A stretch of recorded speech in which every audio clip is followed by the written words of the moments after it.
اس کے بعد انہوں نے اسی کووڈ-19 کے پردے میں فسطائی جو نیو ڈومیسائل لاز ایشو کیے، اور اس کے مطابق وہ کشمیریوں سے ان کی زمین چھین لیں گے، ان کا روزگار چھین لیں گے، ان کی اکثریت کو اقلیت میں تبدیل کر لیں گے، ایجوکیشنل یونیورسٹیز میں جو ان کی سیٹیں وہ ان سے چھین لیں گے، اور اس کے بعد باقاعدہ اسے ایک نوآبادی بنا دیں گے۔ کچھ عرصے کے بعد آپ دیکھیں گے اتنی بھاری تعداد میں لوگ جو ہے ہندوستان سے اس طرف چل پڑے ہیں کہ یہ مسلمان ریاست نہیں رہے گی، یہ ایک ہندو ریاست بن جائے گی۔ پہلے سے سارے ہندوستان سے جو ہے، ہندوستان کے طول و عرض سے مائیگرنٹ ورکرز، یا جس کو مزدور کہیں گے یا کاریگر جو ہے وہ یہاں آئے ہوئے ہیں لاکھوں کی تعداد میں۔ اسی طریقے سے جو ہندو ریفیوجیز ہیں، تو پورے کا پورا نقشہ بدل رہے ہیں۔ رائٹ، تو ایک طرح سے ڈیموگرافیکل چینجز، ڈیموگرافک چینجز ایک نرم لفظ ہے، یوں سمجھے ڈیموگرافک چینجز جو ہے وہ بھی ایک یعنی بین الاقوامی قانون کی خلاف ورزی ہے اور ایک وار کرائم ہے، ایک جنگی جرم ہے۔ لیکن اس سے آگے بڑھ کے لوگوں سے پوچھے بغیر، جو وہاں 1.40 کروڑ لوگ ہیں، ان سے پوچھے بغیر، کسی جمہوری عمل کے بغیر، کسی ریفرینڈم کے بغیر، انہوں نے ان کی زمین کے اوپر قبضہ کر لیا، اور کہتے ہیں کہ جو فیصلے ہیں وہ ہم کریں گے، آپ کو اس سلسلے میں کوئی اختیار نہیں۔ رائٹ، اچھا، آپ نے تھوڑی دیر پہلے فرمایا کہ نوجوان نسل کو قتل کیا جا رہا ہے اور بڑی تیزی سے کیا جا رہا ہے۔ ایسے میں وہ لوگ جو آزادی کی آواز اٹھاتے ہیں، وہ لوگ جو کہ بات کرتے ہیں اپنے حقوق کی، کشمیریوں کے حقوق کی، ان کو وہ لوگ مار کر یا ان کو شہید کر کے اپنی بہت بڑی وکٹری کے طور پر اس کو پوری دنیا کے سامنے دکھانے کی کوشش کرتے ہیں۔ پریزیڈنٹ صاحب، ریاض نائکو ایک ایسا شخص جو کہ آزادی کے حوالے سے آواز اٹھاتا آیا۔ اس سے پہلے برہان وانی کو شہید کیا گیا، پھر ریاض نائکو کو شہید کیا گیا۔ اس کے بعد ایک نئی لہر اور ایک نئی زندگی جو ہے ہم لوگوں کو نظر آئی اس آزادی کی انڈیجنس موومنٹ کے اندر۔ کیا بھارت کبھی بھی اس طرح سے نوجوانوں کی جانیں لے کر ان کو شہید کر کے اس آزادی کی تڑپ کو کم کر سکتا ہے؟ کبھی نہیں، کسی صورت میں نہیں۔ اور یہ میں آپ کو بتا رہا ہوں کہ جو ان کا جذبہ برقرار ہے کشمیریوں کا، وہ نہتے ہیں، ان کے پاس اسلحہ نہیں ہے، ادھر 9 لاکھ فوج بیٹھی ہوئی ہے، ادھر پوری کی پوری ہندوستانی فسطائی حکومت جو ہے ہر قسم کے حربے استعمال کر رہی ہے۔ کشمیریوں نے ہتھیار نہیں ڈالے، ان کے پاس ہتھیار نہیں ہیں، لیکن انہوں نے کسی بھی طریقے سے ہندوستان کی اس غیر قانونی حکومت کو قبول نہیں کیا۔ رائٹ، اچھا پریزیڈنٹ صاحب، پھر یہ سوال آ جاتا ہے کہ اب جو کرونا وائرس کو مسلمانوں سے جوڑا جا رہا ہے بھارت کے اندر، اس سے ایک ایسی سچویشن ڈیولپ ہو گئی ہے کہ ایک ہیٹریڈ اور جنگوازم جو کشمیریوں کی طرف تھی، اکیلے کشمیری مسلمانوں کی طرف تھی، وہ اب پورے بھارت کے اندر پھیلتی چلی جا رہی ہے۔ آپ کو ایسا لگتا ہے کہ بھارت نے اپنے پاؤں پہ کلہاڑا مار دیا ہے، اور اتنی بڑی تعداد کے اندر جو سب سے بڑی مائنورٹی ہے بھارت کے اندر، وہ اب سمجھ چکی ہے کہ جس 2 قومی نظریے کی بیسس کے اوپر اس ٹائم پر 1947 اور اس سے پہلے آواز اٹھائی گئی تھی ایک الگ اسٹیٹ کی، وہ آواز درست تھی؟ بھارت کے مسلمان ہمیشہ مصلحت سے کام لیتے آئے ہیں، اور یہ ان کی مجبوری بھی تھی، کیونکہ ان کو بھارتی فوجی، اس کے علاوہ جو عام ہندو انتہا پسند تھے، انہیں نشانہ بناتے تھے، ان کے کاروبار تباہ کرتے تھے، ان کی زندگیاں اجیرن کرتے تھے، تو وہ سروائیول کے لیے کسی رد عمل کا اظہار نہیں کرتے تھے۔ کشمیر کے اوپر انہیں چپ سادھ لی تھی، بلکہ وہ مختلف ہیلوں بہانوں سے کسی نہ کسی طریقے سے ہندوستان کو یقین دلاتے تھے کہ وہ قانون کے پابند ہیں، وہ آئین کی پابندی کرتے ہیں، آئین کا احترام کرتے ہیں۔ وہ یہ کہتے تھے کہ ہم آپ کے شہری ہیں، ہمیں جو ہے مساوی درجہ دیجیے، لیکن ان کی کوئی تدبیر کارگر نہ ہوئی۔ اور اس کے بعد یہ ہے کہ جب یہ بھارتیہ جنتا پارٹی اور راشٹریہ سوائم سیوک سنگھ یہ برسر اقتدار آئے ہیں، تو انہوں نے تمام احتیاط کو بالائے طاق رکھتے ہوئے مسلمانوں کو نشانہ بنایا اور ان کا قتل عام شروع کر دیا، اور ان کو دوسرے درجے کے شہری اور بلکہ غیر کیا کہتے ہیں اسٹیٹ لیس شہری بنانے کے لیے اقدامات کیے۔ تب ہندوستان کے مسلمانوں کو پتہ چلا کہ فسطائیت کیا ہوتی ہے، اور انہیں تب پورے کے پورے ہندوستان کو پتہ چلا، صرف مسلمانوں کو نہیں، وہاں جو ہے ہندو جو مسلمانوں کے ساتھ ہمدردی رکھتے ہیں یا جو قانون اور آئین پہ یقین رکھتے ہیں، انہیں ایک مرتبہ پتہ چلا، ان کی آنکھیں کھلی کہ پورے کے پورے کشمیر میں 72 سال سے کیا ہو رہا تھا، کہ جب آپ آزادیاں سلب کرتے ہیں تو زندگی کیسی ہوتی ہے، جب آپ کے گھر جلا دیے جاتے ہیں، جب آپ کے گھر اڑا دیے جاتے ہیں، جب آپ لوگوں کو قتل کرنے کے اوپر آتے ہیں تو پھر آپ نہیں دیکھتے کہ یہ 80 سال کی بوڑھی ہے یا یہ 2-3 سال کی بچی ہے، آپ ان کو اڑا دیتے ہیں. تو پھر یہ ہے کہ جو نعرہ آزادی کا بلند ہو رہا تھا مقبوضہ جموں و کشمیر میں، پورے کے پورے ہندوستان میں گونجنا شروع ہو گیا. اور اس میں صرف مسلمان نہیں تھے، اس میں بہار اور بنگال سے، اور اس کے بعد جو ہے آپ نیچے چلے جائیں مہاراشٹرا کی طرف یا دوسرے جو علاقے ہیں، پنجاب، سارے کے سارے اٹھ کھڑے ہوئے کہ کیا یہ وحشت ہے، یہ کیا دہشت گردی ہے، اور انہوں نے اسے ماننے سے انکار کر دیا. لیکن یہ جو ہے جو ہندوستان کی بھارتیہ جنتا پارٹی اور راشٹریہ سوائم سیوک سنگھ ہے، ان کے پاس اس وقت جو ہے پارلیمنٹ میں اکثریت ہے، تو اس اکثریت کا استعمال کرتے ہوئے، ٹیرنی آف دا میجورٹی، اس کا استعمال کرتے ہوئے جو ہے وہ مسلمانوں کو نشانہ بنا رہے ہیں، اور ہر چیز کے لیے مسلمانوں کو مورد الزام ٹھہراتے ہیں. کہتے ہیں کہ جناب یہ کورونا وائرس انہوں نے پھیلایا، انہوں نے نہیں پھیلایا. رائٹ. تو کہنے کا مطلب یہ ہے کہ ہندوستان جو ہے اس کا چہرہ بے نقاب ہو چکا ہے. آپ کو پتہ ہوگا کہ مارچ کے آخر میں تقریباً یورپین یونین کے 650 members of the European parliament, انہوں نے جو ہے بہت سے ریزولوشنز یا قراردادیں جو تیار کی تھیں، وہ مؤخر ہو گئی، معطل ہو گئی، اس لیے کہ نریندر مودی نے جو ہے برسلز کا دورہ کرنا تھا. لیکن ان میں جو پیغامات دیے گئے تھے وہ واضح تھے. انہوں نے ہندوستان کو تنبیہ کی کہ اپنی فسطائی پالیسیز کو ترک کرو، کیونکہ اس سے جو ہے اسٹیٹ لیسنس کا بہت بڑا ایک بحران پیدا ہو سکتا ہے. اور دوسرا، ہندوستان کو براہ راست پیغام دیا کہ کشمیریوں کے حقوق کا احترام کرو اور اقوام متحدہ کے سلامتی کونسل کی قراردادوں کے مطابق مسئلہ کشمیر حل کرنے کی کوشش کرو. رائٹ. لیکن پریزیڈنٹ صاحب، کیا صرف اتنا پیغام دے دینا انٹرنیشنل کمیونٹی کی طرف سے، جس کا ایک بہت بڑا اثر و رسوخ ہے بھارت کی طرف، بھارت کے بہت سارے لوگ باہر جا کر کام کرتے ہیں، چاہے وہ ہمارے مسلم ممالک ہوں جس طریقے سے UAE ہے، سعودی عرب ہے، یا باہر کے یورپین ممالک ہوں، کیا صرف یہ پیغام دے دینا کافی ہے EU کی طرف سے یا باقی آرگنائزیشنز کی طرف سے، چاہے OIC ہو، یا پھر کوئی ٹھوس اقدامات کرنے کی ضرورت ہے؟ جس طرح ابھی ہم نے کچھ ہی دن پہلے، چند پچھلے ہفتوں کے اندر دیکھا کہ UAE کی شہزادی نے بھارت کے مسلمز کے خلاف جو احساسات اور جذبات ہیں اس کے خلاف بات کی. قطر کی طرف سے آواز آنے لگی ہے، مختلف ممالک کی طرف سے. کیا یہ صرف آواز تک رہنی چاہیے یا ٹھوس اقدامات کے اندر بھی ٹرانسلیٹ ہونا چاہیے؟ آواز بھی ایک ٹھوس قدم ہے اور آوازیں اٹھنی چاہیے. آپ کو یاد ہوگا کہ 5 اگست 2019 سے پہلے کوئی بھی آواز نہیں اٹھاتا تھا. ہم لوگ ہر دروازہ کھٹکھٹاتے تھے اور کشمیر کی رودات سناتے تھے، کشمیر کا المیہ ساری دنیا کے سامنے بیان کرتے تھے. کوئی رد عمل نہیں ہوتا تھا. لیکن 5 اگست 2019 کے بعد لوگ بولے ہیں، کھل کے بولے ہیں، انٹرنیشنل میڈیا بولا ہے، پارلیمنٹس بولی ہیں. عرب اسٹریٹ خاموش تھی اور عرب کے حکمران خاموش تھے، بلکہ وہ جو ہے ہندوستان کا ساتھ دے رہے تھے. ہندوستان کے ساتھ ان کی بہت گہری یکجہتی تھی، ان کے معاشی تعلقات تھے، اپنے ذاتی مراسم تھے ان کے نریندر مودی اور دوسرے لیڈروں کے ساتھ. تو یہ جو آوازیں اٹھ رہی ہیں، یہ جو پیغامات دیے جا رہے ہیں، میں خود جو ہے یورپین پارلیمنٹ میں جاتا تھا 5 اگست 2019 سے پہلے، تو وہ تو کچھ ڈرے سہمے سے رہتے تھے سارے کے سارے ارکان یورپین پارلیمنٹ کے. وہ کبھی ہندوستان کے خلاف بولنے کی جرت نہیں کر سکتے تھے کیونکہ ان کے معاشی مفادات وابستہ تھے. رائٹ. اب وہ بولے ہیں، لیکن اس کے بعد جب آپ ٹھوس اقدامات کی بات کرتے ہیں تو پھر یہ اگلا سٹیج ہے. اور بدقسمتی یہ ہوئی کہ کووڈ-19 کی وجہ سے یا بریکسٹ کی وجہ سے یا صدر ٹرمپ کے حوالے سے جو وہ پروسیڈنگز ہو رہی تھیں امپیچمنٹ کی، توجہ ہٹ گئی. Right. تو اس وجہ سے جو ہے کشمیر کے اوپر جو ایک قسم کا مومنٹم بنا تھا وہ ٹوٹا ہے. ابھی یہ ہوا ہے جو ہندوستان کو 2 چیزیں خلاف توقع دیکھنی پڑ رہی ہیں. ایک یہ ہے کہ انہوں نے کشمیریوں کو باندھا ہوا تھا زنجیروں میں، اور اس کے بعد ان کی ذبح بندی کی ہوئی تھی، ان کو گھروں میں نظر بند کیا ہوا تھا.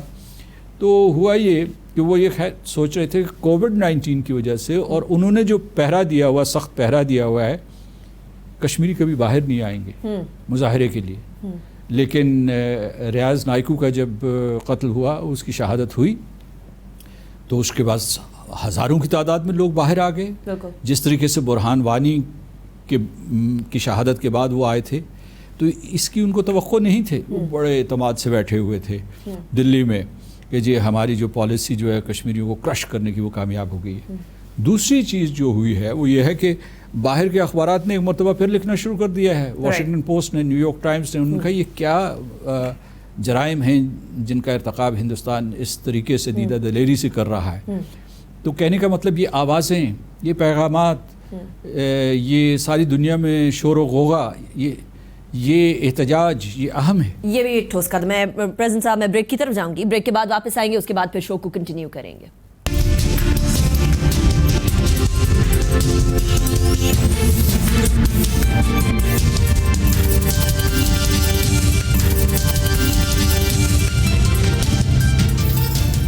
Welcome back after break. Break پہ جانے سے پہلے ہم بات کر رہے تھے کہ بھارت جو ستم ڈھا رہا ہے کشمیریوں کے اوپر، وہ ان کی آواز کو اور زیادہ زور دے رہا ہے. کسی طریقے سے آواز دبنے نہیں پا رہی اور بھارت اس بات سے پریشان بھی نظر آنے لگا ہے. ریاض نائکو کو شہید کرنا اس کی ایک مثال ہے. لیکن پریزیڈنٹ صاحب، تھوڑے دیر پہلے ہم بھی ریاض نائکو کی بات کر رہے تھے.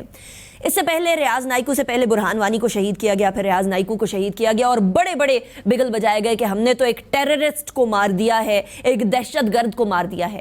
کیا فریڈم فائٹر ہونا، کیا اپنی آزادی کے لیے آواز بلند کرنا، جو کہ انٹرنیشنل قوانین کے حساب سے الاؤڈ ہے اور بالکل بجا سمجھی جاتی ہے، کیا یہ دہشت گردی ہے پریزیڈنٹ صاحب؟ کشمیر میں ایک ریفرینڈم کروا لیجئے، کشمیریوں سے پوچھ لیجئے کہ ریاض نائکو یا برہان وانی دہشت گرد تھے یا ہیروز تھے، یا وہ فریڈم فائٹرز تھے یا ٹیررسٹ تھے، تو بات واضح ہو جائے گی. اچھا، دوسری یہ ہے کہ ان سے یہ بھی پوچھ لیجئے اس ریفرینڈم میں کہ بپن راوت جو ان کا آرمی چیف تھا اور اب جو CDS ہے، چیئرمین ڈیفنس سٹاف ہے، وہ ہیرو ہے یا دہشت گرد ہے کشمیریوں کے لیے؟ رائٹ. تو ان کا جواب بھی واضح ہوگا.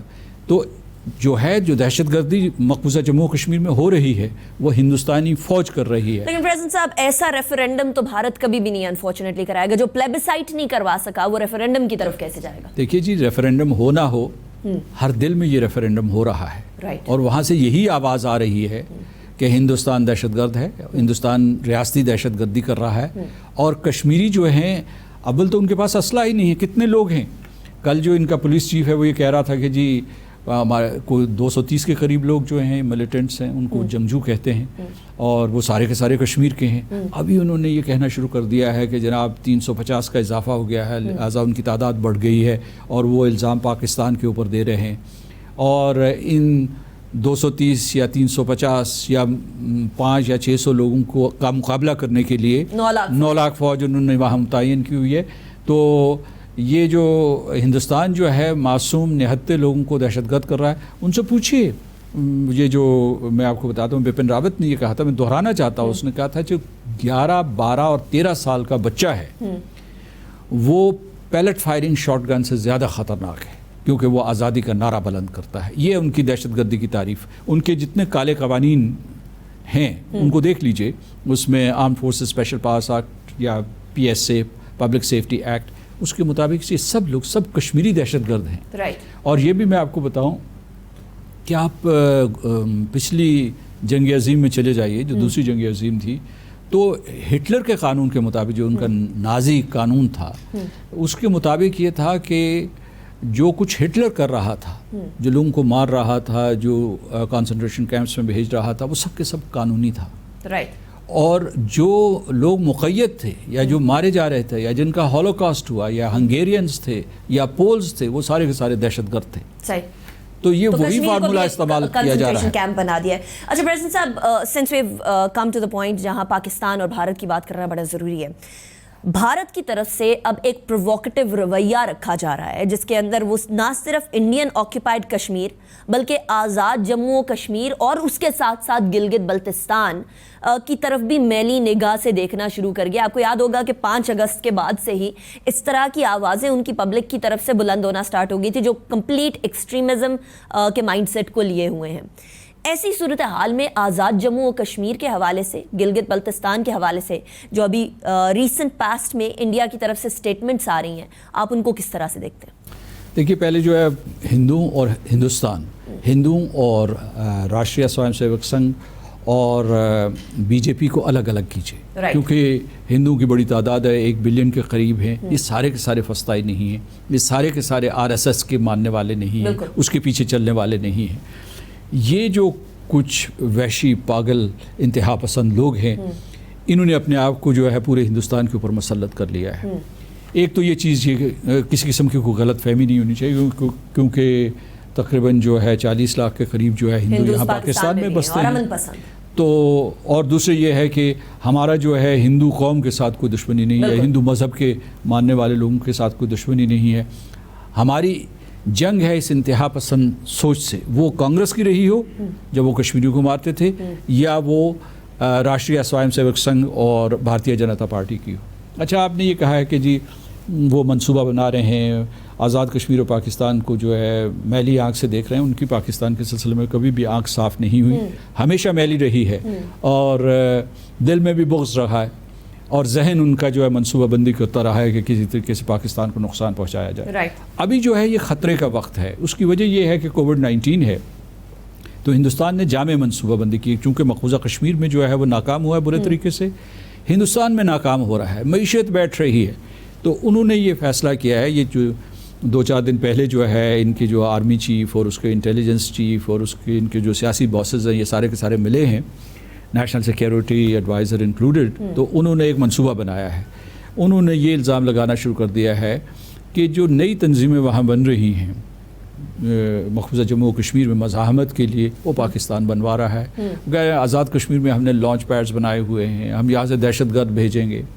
اور پھر یہ کہہ رہے ہیں, یہاں تک کہ انہوں نے کہا ہے کہ جو کووڈ-19 کے پیشنٹس ہیں وہ ہم جنگ بندی لائن کے اس پار بھیج رہے ہیں, یعنی جو لائن آف کنٹرول ہے اس کے اس پار بھیج رہے ہیں. اس قسم کے مضحکہ کا خیز بھی الزامات لگاتے ہیں. لیکن یہ واضح ہو رہا ہے, جیسے پھر انہوں نے جو ہے گلگت بلتستان اور آزاد کشمیر جو ہے اس کو موسمی نشریات میں شامل کر لیا, یہ تاثر دینے کے لیے کہ یہ علاقے ہندوستان کا حصہ ہیں. ہندوستان میں اس میں یہ مکمل کر لوں تو اس میں اس وقت 3-4 پاسبلٹیز ہیں. نمبر 1, وہ ایک فالس فلیگ آپریشن کی تیاری کر رہے ہیں.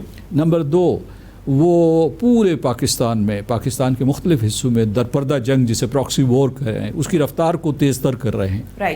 تیسرا یہ ہے کہ وہ پاکستان میں انتشار پیدا کرنے کے لیے انہوں نے ایک حکمت عملی وضع کی ہے جس میں لوگوں کو آپس میں لڑانے کی کوشش کریں گے, اور اس کو کہتے ہیں ہائبرڈ وارفیئر جو ہے. اور پھر یہ ہے کہ آزاد کشمیر اور گلگت بلتستان بھی محفوظ نہیں ہے, بار بار وہ دھمکی دے چکا ہے کہ وہ حملہ بھی کر سکتا ہے کسی قسم کا. تو اس وقت جو ہے ہمیں ذہنی طور پر تیار ہونا چاہیے, فوجی طور پر تیار ہونا چاہیے, اور پوری قوم کو جو ہے ایک جارحیت کے لیے تیار ہونا چاہیے. یعنی کووڈ-19 کی وجہ سے ہندوستان میں کسی قسم کی کوئی نرم دلی نہیں آئی. کو اس کے اوپر جو ہے جیسا کہ آپ کہہ رہی تھی کہ بھئی انہوں نے کشمیریوں کو بند کیا, محصور کیا, ساری دنیا آج بند ہو گئی ہے. تو ہم تو ساری دنیا کا اچھا چاہتے ہیں, لیکن اس لمحے بھی ہندوستان کے یہ جو فسطائی حکمران ہیں ان کے دل میں یہ نہیں آئی کہ کشمیریوں کے سلسلے میں جو لاک ڈاؤن ہے, جو انٹرنیٹ کے اوپر پابندیاں ہیں, ان کو کسی طریقے سے نرم کر دیا جائے. اچھا پریزیڈنٹ صاحب, یہ جو ویدر فورکاسٹ کی بات ہے, بھارت نے ایک شر پسندی والے عناصر تو موجود ہیں, ہمیشہ سے موجود رہے انفارچونیٹلی. پاکستان کے یہاں کی سائٹ پر LOC کے اس پار آزاد جموں و کشمیر اور گلگت بلتستان کے ویدر فورکاسٹ اپنے چینلز پر نشر کرنا شروع کر دی ہے. کیا بھارت یہ پیغام دینا چاہ رہا ہے کہ جلد ہی ہم جنگ کی طرف بڑھ رہے ہیں, یا آپ اس کو صرف شر پسندی کے طور پر ہی لیتے ہیں؟ شر پسندی نہیں ہے, یہ ان کے ایک منصوبے کا حصہ ہے. انہوں نے یہ اعلانات جو ہے 31 اکتوبر 2019 کو کیے تھے. انہوں نے یہ کیا کہ انہوں نے نئے جعلی نقشے جاری کیے تھے, اور انہوں نے یہ جو گلگت بلتستان ہے اور آزاد کشمیر کو ہندوستان کی ریاست کا حصہ دکھا دیا تھا. اب یہ جو ان کا مقبوضہ علاقہ یہ بھی ان کا حصہ نہیں ہے, یہ تو ان کی فورن ٹیریٹری ہے. فورن ٹیریٹری کے اوپر بغیر کسی قانون کے قبضہ کیا ہوا ہے. بعض اوقات یہ ہوتا ہے کہ قبضے میں بھی کوئی نہ کوئی بنیاد موجود ہوتی ہے, کوئی جواز موجود ہوتا ہے, تو بالکل غیر قانونی قبضہ ہے, بالخصوص جو انہوں نے نئے اقدامات کیے. تو کہنے کا مطلب یہ ہے کہ وہ جو 31 اکتوبر کو انہوں نے اقدامات کیے تھے, جو جعلی نقشے انہوں نے جاری کیے تھے, اس کا ایک سیکول ہے یہ اس کا. اور جو میرا خیال ہے کہ حکومت پاکستان نے یا جو ہمارا میٹ ڈپارٹمنٹ ہے اس نے جو جوابی کارروائی کی ہے وہ بالکل درست ہے. کیونکہ 1947 سے لے کر اگر کشمیریوں کو یہ حق دیا جاتا تو کبھی امکان ہے کہ وہ پاکستان کا حصہ بن جاتے. ہم نے ہمیشہ جو ہے ریفرینڈم کی بات کی ہے, ہم نے متنازع علاقے کی بات کی ہے, لیکن کوئی تنازع نہیں ہے. وہاں کے کشمیریوں کی اکثریت پاکستان سے ملنا چاہتی تھی 1947 میں, اور آج بھی ملنا چاہتی ہے. رائٹ. اور بلکہ پریزیڈنٹ صاحب اب اس تمام سچویشن کے بعد بھارت نے اس کو جو یونیلیٹرل معاملہ کہتا تھا بائی لیٹرل کسی زمانے میں ہوا, اب اس کو انٹرنیشنلائز کر دیا, وچ از obviously good for the freedom fighters of Kashmir. لیکن پریزیڈنٹ صاحب at this point in time line of control کے اوپر خلاف ورزیاں بھارتی طرف سے بہت زیادہ بڑھنے لگی ہیں, اور ایسی صورتحال کے اندر سویلین آبادی بڑے برے طریقے سے متاثر ہو رہی ہے. میں خود LOC کا دورہ کر کے آئی بہت سارے ایمبیسڈرز کے ساتھ, اور وہاں لوگوں کے کپڑوں, فارمز, برتنوں, گھروں اور آف کورس جانی نقصان کے ساتھ ساتھ تمام زندگی مفلوج ہو کے رہ گئی ہے LOC کے اس پار. اس خلاف ورزی جو LOC کی کمپلیٹلی چل رہی ہے اور اب بڑھتی چلی جا رہی ہے, اس کو کس طریقے سے اس کا ریبٹل پاکستان کو کرنا چاہیے اور اس کو کیسے انٹرنیشنلائز کیا جائے؟ سب سے پہلے تو ہمیں یہ سمجھنا چاہیے کہ ہندوستان لائن آف کنٹرول کی خلاف ورزی کیوں کر رہا ہے.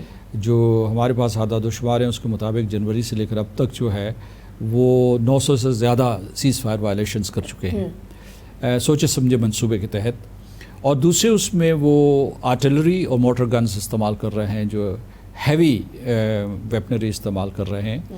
اچھا, اس میں وہ سویلینس کو نشانہ بناتے ہیں. آپ چلی گئی, آپ خود گئی تھیں وہاں, آپ نے دیکھا ہوگا کہ وہ ملٹری پوسٹ کے اوپر فائر نہیں کرتے بلکہ سویلینس کے اوپر کرتے ہیں, تاکہ ان کو لوگوں کو ہلاک کیا جائے, ان کو شہید کیا جائے, گھر برباد کیے جائیں, ان کے کھیت تباہ کیے جائیں, انفراسٹرکچر کو نقصان پہنچایا جائے. تو یہ ان کا مقصد ہوتا ہے.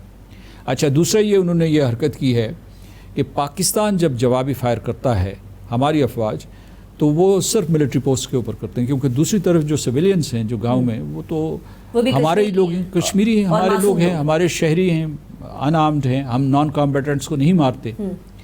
تو انہوں نے یہ کیا, پچھلے دنوں یہ حرکت کی کہ اپنا پورا اسلحہ اور پوسٹیں اٹھا کے جو ہے گنجان آباد گاؤں میں چلے گئے, دیہاتوں میں چلے گئے, اور وہاں سے فائر شروع کر دیا تاکہ ہم جوابی کارروائی کریں, اور پھر وہاں جو ہے یہ جو سویلینز ہیں ہیومن شیلڈ کے طور پر استعمال ہوں, وہ مارے جائیں, وہ شہید ہوں.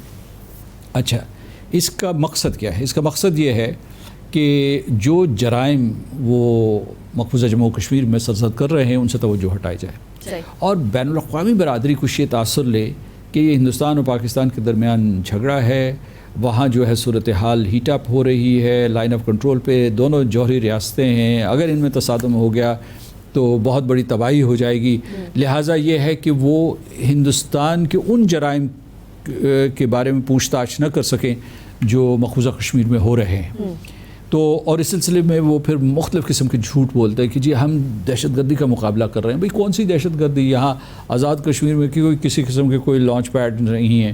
اور اس کے بعد یہ ہے کہ یہ ہندوستانی اتنے پاگل ہیں, کہتے ہیں کہ کووڈ-19 کے لوگ جو ہے ہم بھیجیں گے ادھر ان کی فوج سے لڑنے کے لیے, جن کو وینٹیلیٹرز پہ ہونا چاہیے یا ہاسپٹل میں ہونا چاہیے یا آئسولیشن میں ہونا چاہیے. تو جان بوجھ کے یہ جھوٹ بول رہے ہیں. یہ ورق بھی جو انہوں نے گویبلز, جو اس کا پروپیگنڈا منسٹر ہوتا تھا ہٹلر کا, اس کی کتاب سے اٹھایا ہے, جس میں یہ جھوٹ بولو, دبا کے بولو, بار بار بولو, اور لوگ مارنا شروع کر دیں گے. اور ان کا اصل ٹارگٹ جو ہے وہ ہندوستان کے لوگ ہیں, بین الاقوامی برادری نہیں, پاکستانی نہیں, کیونکہ کوئی بھی اس قسم کے مذاق خیز جھوٹ کو ماننے کے لیے تیار نہیں ہے. رائٹ. پریزیڈنٹ صاحب, آخری سوال. بھارت نے جس طریقے سے 5 اگست کی کارروائی کی اور اس کے بعد انڈین آکیپائڈ کشمیر کو اپنا حصہ بنا لیا, بہت سارے لوگ پاکستان کے اندر کہتے ہیں کہ اب وقت آ گیا ہے کہ آزاد جموں و کشمیر کو اور گلگت بلتستان کو بھی پاکستان اپنا حصہ ڈکلیئر کر دے. کیا یہ صحیح ہوگا یا یہ کشمیر کوز کو ہارم کرے گا؟ دیکھیے, اس میں کشمیریوں کی رائے شامل کرنا بہت ضروری ہے, وہ آزاد کشمیر کے, گلگت بلتستان کے, اور اس کے بعد مقبوضہ جموں و کشمیر کے, کیونکہ یہ ایک ریاست ہے, یہ ایک اکائی ہے. اور اب تک یہ سارے کے سارے لوگ جو ہے اقوام متحدہ کی قراردادوں کے اوپر انحصار کرتے رہے ہیں, اور اس میں 3 فریقین ہیں, ایک جو ہے پاکستان, ہندوستان, اور تیسرا فریق کشمیری ہیں. کشمیریوں نے فیصلہ کرنا ہے کہ انہوں نے کس ریاست کے ساتھ جڑنا ہے. تو یہ ہے کہ ان سے پوچھنا بہت ضروری ہے. آپ کو یہ پتہ ہے کہ گلگت بلتستان جو ہے بڑے عرصے سے کہہ رہا ہے کہ ہمیں صوبہ بنا دو. ان کی جو قیادت ہے وہ یہ ہمیشہ سے مطالبہ کرتی ہے کہ ان کو نہ صرف